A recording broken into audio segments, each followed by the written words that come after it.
Hello dear friends, എല്ലാവർക്കും സുഖമാണല്ലോ അല്ലേ? എനിക്കിവിടെ സുഖമാണ്. ഞാൻ എൻ്റെ ഇന്നത്തെ, അതായത് ഇന്നിപ്പോൾ ഞാൻ ഈ വീഡിയോ റെക്കോർഡ് ചെയ്യുന്നത് ഞായറാഴ്ച വൈകിട്ടാണ്. ഒരു 5 മണി 5:30 ആ നേരത്തൊക്കെയാണ് ഞാനിപ്പോൾ ഇതിന് വേണ്ടിയിട്ട് ഇരിക്കുന്നത്. ഞാൻ വീക്ക്ലി പ്ലാൻ ചെയ്യുമെന്ന് പറഞ്ഞിരുന്നു. വീക്ക്ലി പ്ലാൻ നമ്മൾ എന്തായാലും ഞായറാഴ്ച വൈകിട്ട് ചെയ്യേണ്ടതായിട്ടുണ്ട്. അപ്പോൾ ഞായറാഴ്ചയിലത്തെ കുറച്ച് കാര്യങ്ങൾക്കൊക്കെ ശേഷം വൈകിട്ടാണ് ഇനി അടുത്ത ആഴ്ചയിലത്തെ എൻ്റെ പ്ലാനിങ്സ് ഞാൻ ചെയ്യുന്നത്. അതിനുവേണ്ടി എൻ്റെ കയ്യിൽ ഒരുപാട് സംഭവങ്ങളൊന്നുമില്ല. ഒരു 200 പേജിൻ്റെ ഒരു നോട്ട് ബുക്ക് ഉണ്ട്. നിങ്ങൾ കണ്ടല്ലോ, ഡെയിലി റുട്ടീൻ പ്ലാനിങ് എന്നാണ് അതിന്മേൽ എഴുതിയിരിക്കുന്നത്. ഡെയിലി റുട്ടീൻ പ്ലാനർ എന്നൊക്കെ പറയാം. അപ്പോൾ ഞാൻ അതിന് വേണ്ടിയിട്ട് ഞാൻ എടുക്കുന്ന ഒരു നോട്ട് ബുക്കാണ് ഇത്.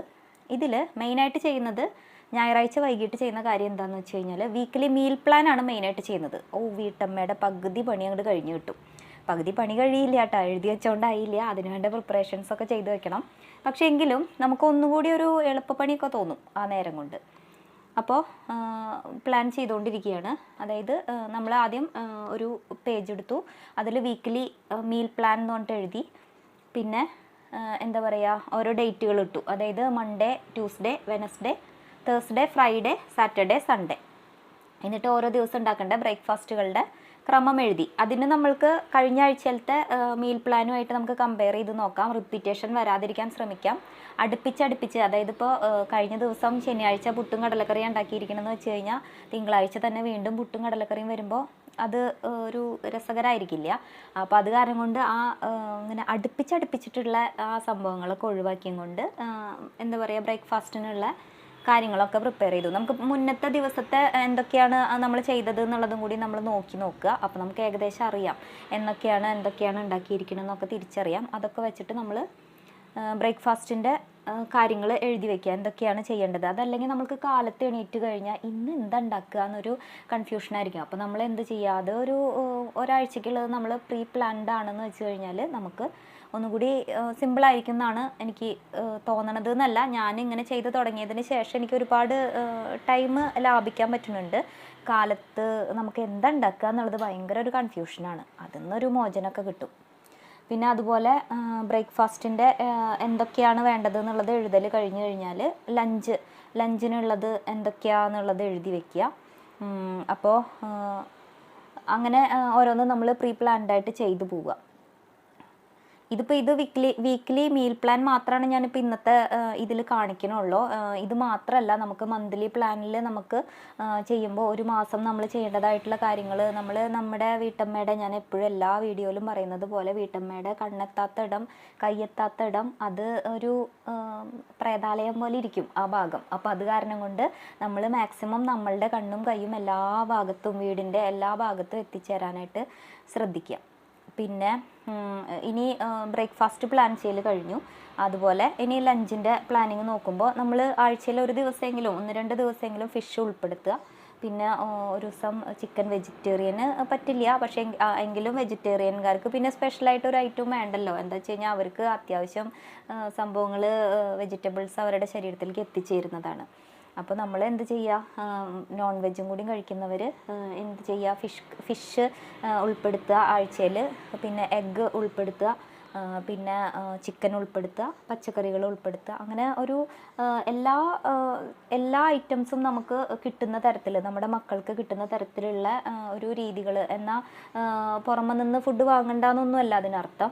ഇപ്പം ഇന്നത്തെ ദിവസം തന്നെ എടുക്കുകയാണെങ്കിൽ തന്നെ ഇത്ര ദിവസം നമ്മൾ ഓരോന്നോരോന്ന് ഉണ്ടാക്കി വന്നപ്പോൾ ഞാൻ ഇന്നത്തെ ദിവസം ഞാൻ പറഞ്ഞു നമുക്കിന്ന് ഫുഡ് പുറത്തുനിന്ന് വാങ്ങാം. ഇന്ന് ഉച്ചക്കൽക്കുള്ള ഫുഡ് ഞങ്ങൾ ഓർഡർ ചെയ്തു വാങ്ങിച്ചു. ഉച്ചക്കൽക്കും വൈകുന്നേരത്തേക്കും ഉള്ളതായിട്ട് അങ്ങനെ വാങ്ങിച്ചു. കാലത്ത് നൂൽപുട്ടും മസാലക്കറിയും ഉണ്ടാക്കി. അത് അങ്ങനെ അത് കഴിച്ചിട്ട് പിന്നെ ഉച്ചയ്ക്ക് ശേഷം, പിന്നെ ഞാനിന്ന് ഫ്രീ ആയിരുന്നു. ഉച്ചയ്ക്ക് ശേഷം എനിക്ക് കുടുംബശ്രീ ഉണ്ട്. കുടുംബശ്രീയിലത്തെ ഒരു അംഗമാണ് ഞാൻ പറയാറുണ്ടല്ലോ, സരസ്മേളയൊക്കെ കാണുമ്പോൾ കുടുംബശ്രീയിലത്തെ എല്ലാവരും കൂടി ചേരുമ്പോൾ അതൊരു രസമാണ്. കൂടുമ്പോൾ ഇമ്പമുള്ളതാണ് കുടുംബം എന്ന് പറയില്ലേ, അതുപോലെ തന്നെ കൂടുമ്പോൾ ഇമ്പമുള്ളത് തന്നെയാണ് കുടുംബശ്രീ. സത്യത്തിൽ ഞാൻ വളരെ എൻജോയ് ചെയ്യുന്നുണ്ട് കുടുംബശ്രീയിൽ ഇരിക്കുന്ന അമ്മമാരുടെ വർത്തമാനങ്ങളും. കുറേ അമ്മമാരുണ്ട്. ഞാൻ പിന്നെ എല്ലാവരെയും പരിചയപ്പെടുത്താം, എല്ലാവരെയും കാണിക്കാം, മെല്ലെ കാണിക്കാം. ഇപ്പോൾ അങ്ങനെ ഓരോന്നും ഞാൻ ചെയ്തു വരുന്നുള്ളൂ. സത്യത്തിൽ എനിക്ക് വീഡിയോ എടുക്കാനൊന്നും ശരിക്കും പോലെ അറിയണില്ല. അതിൻ്റെ പോരായ്മകളുണ്ട്. എങ്കിലും ഒക്കെ അങ്ങനെ ശരിയാക്കി വരണു. ക്ലാരിറ്റി ഇല്ല, അങ്ങനെ ഇല്ല ഇങ്ങനെ ഇല്ല എന്നൊക്കെ ഓരോരുത്തർ പറയണൊക്കെ ഉണ്ട്. മെല്ലെ മെല്ലെയാണ് കേട്ടോ ഒക്കെ ശരിയാക്കി വരുള്ളൂ. ഒക്കെ ക്ഷമിക്കുക. എല്ലാ വീഡിയോയിലും ഞാൻ ക്ഷമ ചോദിച്ചുകൊണ്ടിരിക്കുന്നത് എൻ്റെ ഭാഗത്ത് തെറ്റുകളുണ്ടെന്ന് അറിയാവുന്നത് കൊണ്ടാണ്. പക്ഷേ എല്ലാം ശരിയാക്കിയിട്ട് ചെയ്യാൻ നിന്ന് കഴിഞ്ഞാൽ ഒന്നും നടക്കില്ല. ഉള്ള അവൈലബിൾ ആയിട്ടുള്ള വിഭവങ്ങൾ ഉപയോഗിച്ചും കൊണ്ടാണ് എൻ്റെ കാര്യങ്ങൾ ഞാൻ നടത്തിക്കൊണ്ട് പോകുന്നത്. അതുപോലെ തന്നെ ആയിരിക്കും അങ്ങനത്തെ വീഡിയോസ് ആയിരിക്കും എൻ്റെ കയ്യിൽ നിന്ന് നിങ്ങൾ പ്രതീക്ഷിക്കേണ്ടതുള്ളൂ. കാരണം എനിക്ക് എൻ്റെ കയ്യിൽ അവൈലബിൾ ആയിട്ടുള്ളത് ഇതാ ഇപ്പോൾ ഒരു നോട്ട് ബുക്കും കാര്യങ്ങളും ഞാൻ വാങ്ങിച്ചിട്ടില്ല. പ്ലാനറും കാര്യങ്ങളും ഒന്നും ഞാൻ വാങ്ങിച്ചിട്ടില്ല. കാരണം ഞാനൊരു നോട്ട് ബുക്കിലാണ് എൻ്റെ അഡ്ജസ്റ്റ്മെൻറ്റ്സ്. കാരണം ചിലപ്പോൾ നമ്മൾക്ക് ഇപ്പോൾ എല്ലാവർക്കും അറിയാമല്ലോ, ഇപ്പോൾ എന്തെങ്കിലും അസുഖങ്ങളോ എന്തെങ്കിലോ കാരണം നമുക്ക് കുറച്ച് ദിവസം നമുക്ക് എഴുതാൻ പറ്റിയിട്ടില്ല എന്ന് വെച്ച് കഴിഞ്ഞാൽ പിന്നെ ആ പ്ലാനർ വേസ്റ്റായി പോകും. അപ്പോൾ നമ്മൾ അതിനൊന്നും നിൽക്കണ്ട. നമ്മുടെ കയ്യിലുള്ള വിഭവങ്ങൾ വെച്ചിട്ട് അങ്ങോട്ട് നമ്മൾ ചെയ്യുക, അങ്ങോട്ട് തുടങ്ങുക തന്നെ അങ്ങോട്ട് അപ്പോൾ പിന്നെ നമുക്ക് എല്ലാതും ചെയ്യാൻ സാധിക്കും എന്ന് വിശ്വസിക്കുന്ന ഒരാളാണ് ഞാൻ. പിന്നെ അപ്പോൾ ഇങ്ങനെ വിഭവങ്ങൾ ഇങ്ങനെ ഓരോന്ന് നോക്കിയിട്ട് എഴുതുക. അപ്പോൾ തലേ ദിവസം ഇന്ന കറിയാണ് ഉണ്ടാക്കണമെന്ന് വെച്ച് കഴിഞ്ഞാൽ അതിൻ്റെ ബാലൻസ് കുറച്ചുണ്ടാവും. അപ്പോൾ അതിനനുസരിച്ചിട്ടുള്ള വിഭവം പിറ്റേ ദിവസത്തേക്ക് പ്ലാൻ ചെയ്യുക. ഇനിയിപ്പോൾ ഈ പ്ലാൻ ചെയ്തു എന്ന് വിചാരിച്ചിട്ട് ചിലപ്പോൾ ഇതുപോലെ തന്നെ നമുക്ക് നടത്തിക്കൊള്ളാൻ പറ്റിയെന്നൊന്നും വരില്ല. നമുക്ക് ഓരോരുത്തരുടെ മനുഷ്യന്മാരാണ് നമ്മൾക്ക് എന്തൊക്കെ പ്രശ്നങ്ങളുണ്ടായിരിക്കും. പ്രശ്നങ്ങൾ മാത്രമല്ല ഓരോ കാര്യങ്ങളുണ്ടായിരിക്കും. ചിലപ്പോൾ നമ്മൾക്ക് അത് നടത്താൻ പറ്റിയിട്ടില്ല എന്ന് വിചാരിച്ചിട്ട് നമ്മൾ അയ്യോ ഇവരത് ചെയ്തല്ലോ എനിക്കത് ചെയ്യാൻ പറ്റണില്ലല്ലോ എന്നൊന്നും ചിന്തിക്കേണ്ട ആവശ്യമില്ല. പിന്നെ എല്ലാവർക്കും നമ്മുടെ ഓരോരുത്തരുടെ സാഹചര്യങ്ങളും വ്യത്യസ്തമാണ്. എല്ലാവർക്കും ഓരോ സാഹചര്യത്തിലാണ് ഓരോരുത്തരും ജീവിച്ചുകൊണ്ടിരിക്കുന്നത്. അപ്പോൾ ചിലർ കൂട്ടുകുടുംബത്തിലായിരിക്കാം, ചിലർ ന്യൂക്ലിയർ ഫാമിലിയിലായിരിക്കാം, ചിലപ്പോൾ അച്ഛനും അമ്മയും കുട്ടികൾ മാത്രമുള്ളതായിരിക്കാം, ചിലപ്പോൾ അച്ഛനും അമ്മയും ഒരു കുട്ടിയും മാത്രമുള്ളതായിരിക്കാം. അങ്ങനെ പലതരം ഫാമിലിയിലാണ് നമ്മൾ ജീവിച്ചുകൊണ്ടിരിക്കുന്നത്. അപ്പോൾ നമ്മൾ എന്ത് ചെയ്യുക, ഓരോരുത്തരുടെ സാഹചര്യങ്ങൾക്കനുസരിച്ചിട്ട് നമ്മൾ പ്ലാൻ ചെയ്യുക. അതുപോലെ ഇപ്പോൾ ഞാൻ പറഞ്ഞല്ലോ, മുന്നേ തന്നെ പറഞ്ഞു, വെജിറ്റേറിയൻ ആയവരുണ്ടായിരിക്കും, നോൺ വെജ് മാത്രം ഇഷ്ടപ്പെടുന്നവരുണ്ടായിരിക്കും. അപ്പോൾ അതിനനുസരിച്ചിട്ടുള്ള മീൽ വേണം നിങ്ങൾ പ്രിപ്പയർ ചെയ്യാനായിട്ട്. പിന്നെ നമ്മളുടെ ഫ്രിഡ്ജൊക്കെ ഒന്ന് തുറന്ന് നോക്കി നോക്കുക. ഈ മീൽ പ്രിപ്പ് ചെയ്യണതിൻ്റെ മുൻപ് നമ്മൾ എന്ത് ചെയ്യുക, ഫ്രിഡ്ജൊക്കെ ഒന്ന് തുറന്ന് നോക്കി എന്തൊക്കെ സാധനങ്ങളുണ്ട്.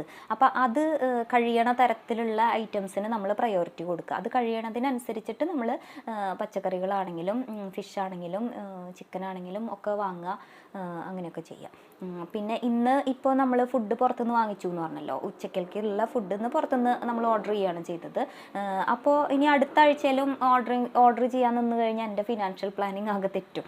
അപ്പോൾ ഞാൻ എന്ത് ചെയ്തു, അപ്പോൾ അടുത്ത ആഴ്ചയ്ക്ക് ഞാൻ എന്തായാലും ചിക്കൻ ബിരിയാണി ഇവിടെ ഉണ്ടാക്കാം എന്നുള്ള പ്ലാനാക്കി. അപ്പോൾ പിന്നെ എൻ്റെ ആഴ്ചയിൽ മാസത്തിൽ ഒരു തവണയോ മറ്റോ നമ്മൾ പുറത്തുനിന്ന് ഫുഡ് വാങ്ങിച്ചാൽ മതി. അല്ലാതെ എല്ലാ ആഴ്ചകളിലും നമ്മൾ പുറത്തുനിന്നൊന്നും ഫുഡൊന്നും കഴിക്കണതൊന്നും അതിൻ്റെ ആവശ്യമില്ല. നമ്മൾ മാക്സിമം നമ്മുടെ ഹോംലി ഫുഡിന് തന്നെ പ്രിഫറൻസ് കൊടുക്കുക. പക്ഷേ ഇനിയിപ്പോൾ ഇതിൻ്റെ ഇടയിൽ ഇനിയിപ്പോൾ പുറത്ത് പോയിട്ട് കഴിക്കണമെന്ന് ഒരു ദിവസം തോന്നിക്കഴിഞ്ഞാൽ നമ്മളത് ചെയ്യുക.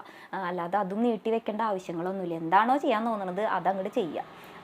പിന്നെ ഇനിയിപ്പോൾ ഞാൻ മീൽ പ്ലാൻ ചെയ്തു എന്ന് പറഞ്ഞില്ലേ, ഈ മീൽ പ്ലാൻ ചെയ്തു കഴിഞ്ഞാൽ ഇന്നത്തെ ദിവസം ഞാൻ ടു ഡു ലിസ്റ്റിൽ കഴിഞ്ഞ ദിവസം, അതായത് ഇതിൽ മുൻപത്തെ പേജിലാണ് ഞാൻ ഇന്നത്തെ ദിവസത്തിൻ്റെ ടു ഡു ലിസ്റ്റ് ഇട്ടിട്ടുണ്ടായിരുന്നത്. എനിക്കിന്ന് എന്താ പറയുക, ഇന്ന് ഉച്ചയ്ക്ക് ഫുഡൊക്കെ പുറത്തുനിന്ന് വാങ്ങിച്ച കാരണം കൊണ്ട് പ്രത്യേകിച്ച് പണികളൊന്നും ഉണ്ടായിരുന്നില്ല. പിന്നെ അതിന് ശേഷം ഫിഷ് വാങ്ങിച്ചു കൊണ്ടുവന്നു. അപ്പോൾ ഫിഷ് നന്നാക്കിയിട്ടൊക്കെ വെച്ചിട്ടുണ്ടായിരുന്നു. പിന്നെ ഇനി വൈകുന്നേരത്തെ പണി എന്ന് പറയുന്നത്, എനിക്ക് ഉള്ളി വെളുത്തുള്ളി അടുത്ത ആഴ്ചയിലേക്കുള്ളത് ഉള്ളി കുറച്ച് എൻ്റെ കയ്യിൽ ഇരിക്കുന്നുണ്ട് നന്നാക്കിയത്. അപ്പോൾ ബാക്കിയുള്ള വെളുത്തുള്ളി ഇഞ്ചി നാളികേരം ശരിയാക്കി വെക്കണം അടുത്ത ആഴ്ചക്കുള്ളത്. പിന്നെ നാളത്തേക്കുള്ളത് നമ്മൾ പ്രിപ്പറേഷൻ പ്ലാൻ ചെയ്തല്ലോ, നാളത്തെ ബ്രേക്ക്ഫാസ്റ്റ് പുട്ട് കടലക്കറി. അപ്പോൾ കടല കുതിർക്കണം, പിന്നെ അമര നന്നാക്കണം, ഫിഷ് ക്ലീൻ ചെയ്യണം. അതൊക്കെ ചെയ്തു എങ്കിലും അതൊക്കെ നമുക്ക് ചെയ്യാനുള്ളതാണ്, ടു ഡു ലിസ്റ്റിൽ ഇന്നത്തേൽ പെടുന്നതാണ്. അപ്പോൾ അതുകൊണ്ട് അതൊക്കെ ഒന്ന് എഴുതി വെച്ചു, ക്ലിയർ ചെയ്ത് വെച്ചു. ഇനി എന്താ പറയുക, ഇനി നാളത്തെ ടു ഡു ലിസ്റ്റ്, നാളെ ചെയ്യേണ്ട കാര്യം നമ്മൾ ഇന്ന് പ്രിപ്പയർ ചെയ്ത് വെക്കണം, അതായത് പ്ലാൻ ചെയ്ത് വെക്കണം. അപ്പോൾ 12-ാം തീയതിയിലത്തെ ഡേറ്റ് ഇട്ടിട്ട് ഞാൻ ഇന്ന് ചെയ്യണത് എന്താണ്, ബ്രേക്ക്ഫാസ്റ്റ് നമ്മൾ എഴുതി വെച്ചത് നോക്കിയിട്ട് പുട്ട് കടല എന്ന് എഴുതി, ലഞ്ച് എന്തൊക്കെയാണ് വേണ്ടതെന്ന് എഴുതി.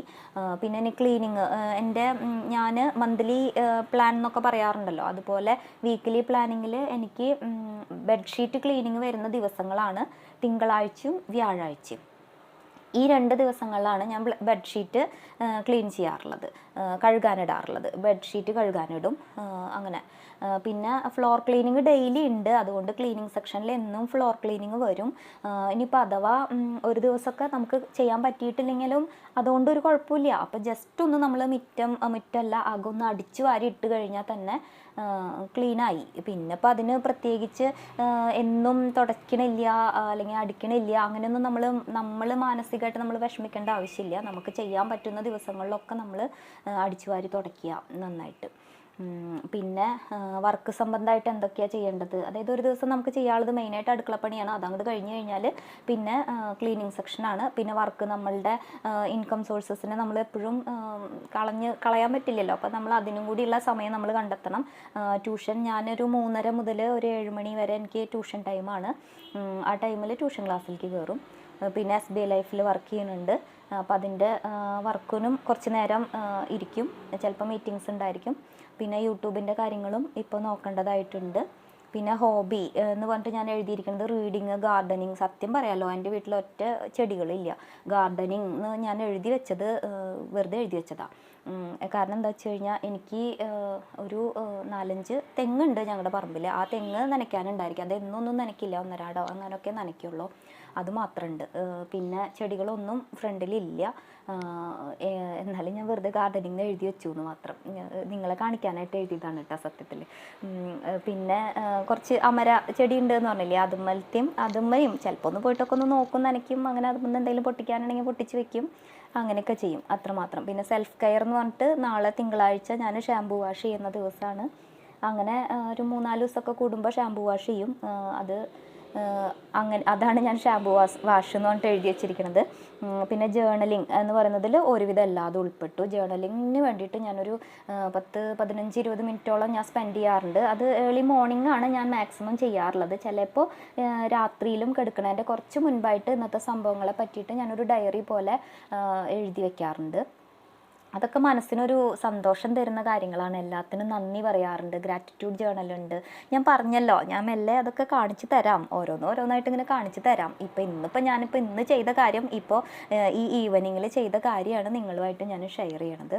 എൻ്റെ സംസാരത്തിന് കുറച്ച് സ്പീഡ് കൂടുതലുണ്ടെങ്കിൽ അതൊക്കെ ഒന്ന് നിങ്ങൾ കമൻറ്റ് ചെയ്യാം കേട്ടോ. എനിക്കിത്തിരി തിരക്ക് കൂടിയ ആളാണ് ഞാൻ, കുറച്ച് സ്പീഡിൽ സംസാരിക്കുന്ന ആളാണ്.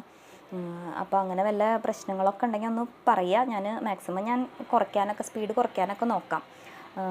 അപ്പോൾ അങ്ങനെയൊക്കെ. എന്തായാലും എല്ലാവരും സന്തോഷത്തോടെ ഇരിക്കുക. എന്തായാലും വീക്കെങ്കിലും നമ്മൾ പ്ലാൻ ചെയ്ത് സ്റ്റാർട്ട് ചെയ്യുക. ഇനി ബാക്കിയുള്ളതൊക്കെ വഴിയെ ഞാൻ വീഡിയോ ചെയ്യുന്നതായിരിക്കും.